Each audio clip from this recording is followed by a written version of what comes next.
He was heard to say that he would rise again in 3 days. If his body leaves that tomb, we'll never hear the end of it. Make sure no one gets up there.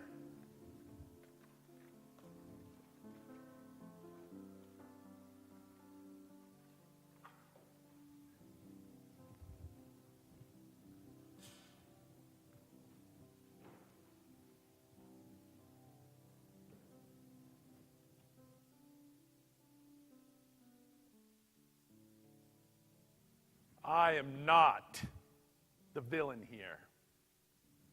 Quite the contrary. I anxiously await the coming of the Messiah like every other God-fearing, obedient Jew. And I can tell you truthfully, that radical upstart was not the Messiah. The real Messiah will work with us, not against us, unlike that impostor who seemed to go out of his way to degrade, embarrass, and insult us at every chance he got. We would test him. He would play games, twist our words, make us look like fools in the eyes of the people foolish enough to listen to him. He even went so far as to destroy the Passover market in the temple courtyard. No true Messiah would ever do that. That's when I knew. That's when I was assured of the truth.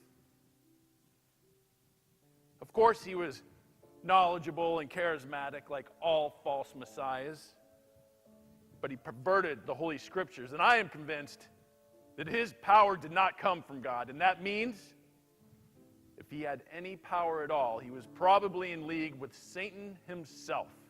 He had to be stopped. I have seen others who have claimed to be God's chosen one, and they all experienced some level of popularity like this one did.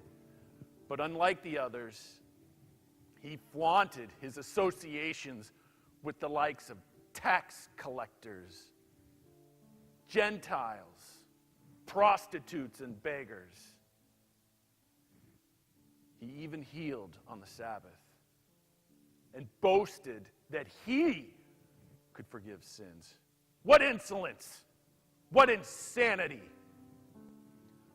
But it was his deliberate disregard and complete disrespect for our traditions and our positions of authority that convinced me he was just another charlatan, and from Nazareth of all places. When he had the audacity to blaspheme, I realized how dangerous he was. He had to be stopped quickly. It was better for one man to die than for an entire nation to be destroyed. I did what I had to do, and I did it with a clean conscience. My position of authority is intact, and my rightful place in history is assured.